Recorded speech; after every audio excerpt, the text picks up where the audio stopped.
Hey, it's Dr. Cody Rall with Techforpsych. Today we have a Psychiatry Innovation Lab pitch and interview for you with Dr. Eraka Bath. Now, Dr. Bath is coming to us from UCLA, where she works with the youth criminal justice system. Dr. Bath wants to create an app to reduce recidivism by helping youth on probation remember appointments and other obligations they have to meet.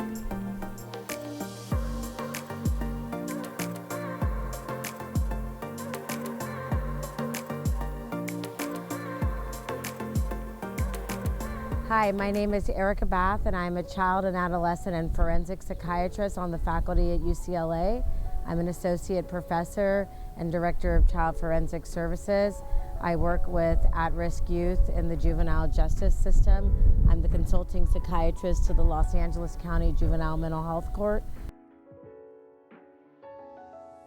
Well, I'm really interested in helping reduce recidivism for youth on probation. Youth on probation often have a lot of things to keep track of, and it's very overwhelming for them and their families. This can include having to enroll in drug treatment, re-enroll in school, mental health treatment. Oftentimes there's multiple providers that they have to connect with, in addition to meeting with their probation officer, as well as going to court hearings.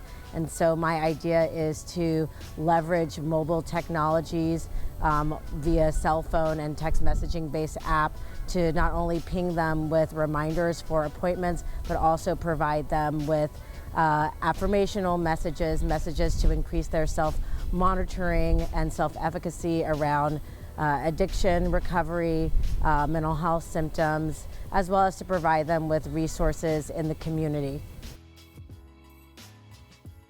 I've been working with at-risk youth. I've been a community psychiatrist all of my career as a child and adolescent psychiatrist, and been working with juvenile justice youth since 2007.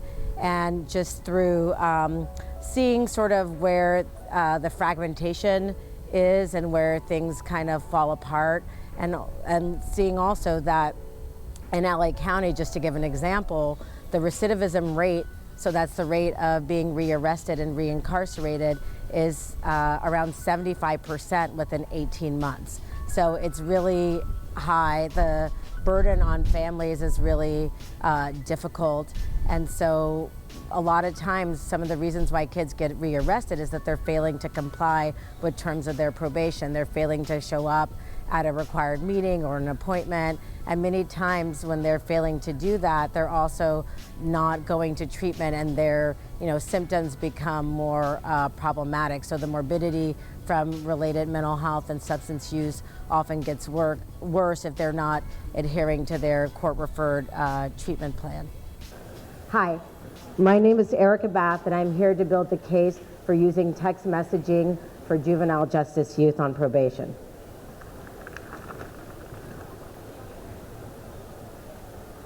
I want you to stop and take a look at this picture, and I want you to imagine that this is your son or your brother or your nephew or your cousin.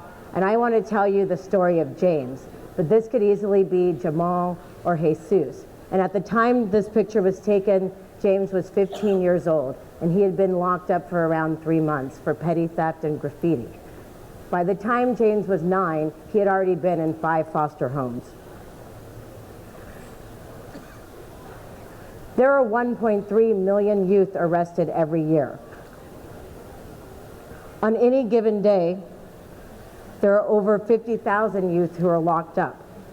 Over half of these kids end up on probation.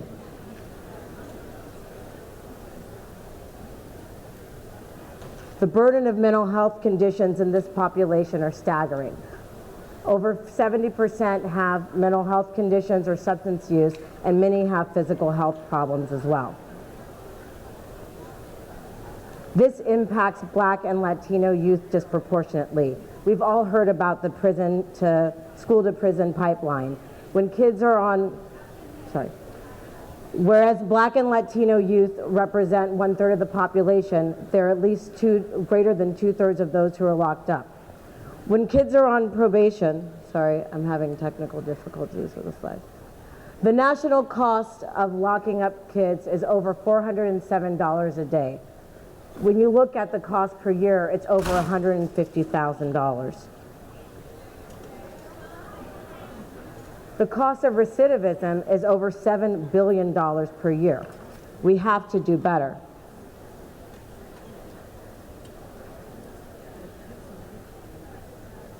This problem impacts Black and Latino youth disproportionately. When youth are on probation, they have a lot to do. When they get out, they have to enroll in school, enroll in counseling, drug treatment, mental health, often with different providers in different places. I have a solution to this problem, and I think technology can help. Although we're using our phones every day to do online banking, keeping track of our flights, paying bills, we're not using technologies for the most basic things like helping keep vulnerable kids out of jail. Why don't we leverage technologies such as text messaging to use this for keeping our most vulnerable kids out of prison?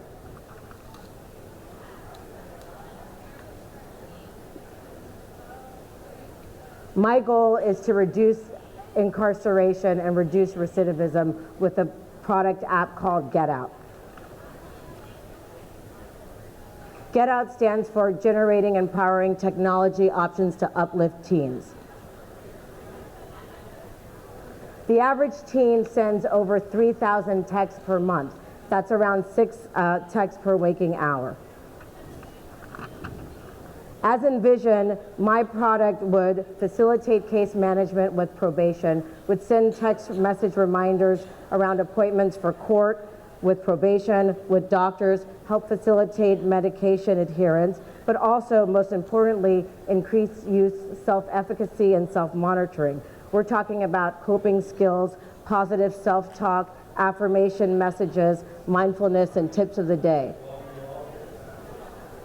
The competitive landscape for this type of product is pretty open. Currently, there are no real apps targeting youth on probation.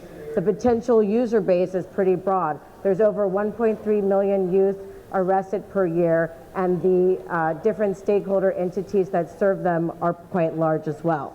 Teenagers text a lot, and they're already using the phones, so you wouldn't need any new technology to engage them. The value proposition is to reduce incarceration and reduce the burden of incarceration on their families.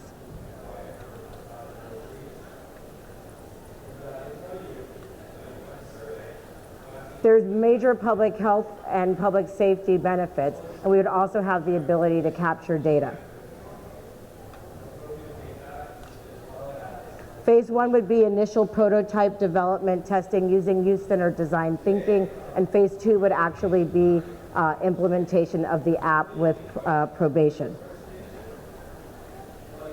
Investment needed of $300,000 over 2 years to complete phase 1 and 2. And potential funders would include private foundations, federal agencies. The risk of not doing anything is huge. This is a chance for social impact investing. Minority youth are disproportionately impacted by incarceration, and these consequences last over a life.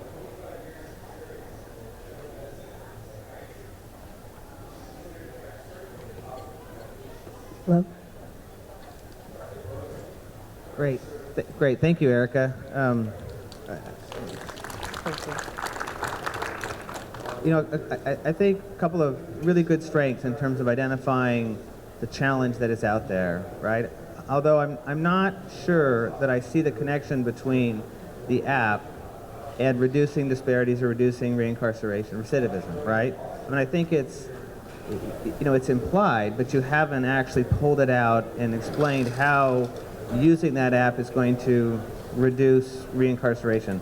I can tell you that where there is data that shows that the vast majority of the folks who are going back in, they're going in for non-compliance kinds of challenges. Right. So I think, you know, if you could better understand the connection between the information you're giving people and how that's going to have the fiscal and the social impact that you're looking for, it'll really strengthen your presentation. But cheers for taking this really tough challenge on. Should I comment? Absolutely. Sure. So one of the issues, I think, is failure to appear, failure to show up at court hearings. As you may know, when youth are on probation, they may forget to show up at things, and so that can be one reason why they end up getting locked up or recidivating. So if they're able to get reminders through a text-operated function, that can increase adherence. There are some preliminary studies that show just by sending simple reminders, you can improve appointment adherence. One of the things I guess I want to understand is all the different parts of your wraparound supports for these individuals would all then need to be using this same technology and sharing it across these multiple systems of school, of probation, of family, potentially other systems, to be able to look at some integrated way of responding, or at least using the same technology to each be communicating, while there's another component that's giving these health and wellness messages also at the same time.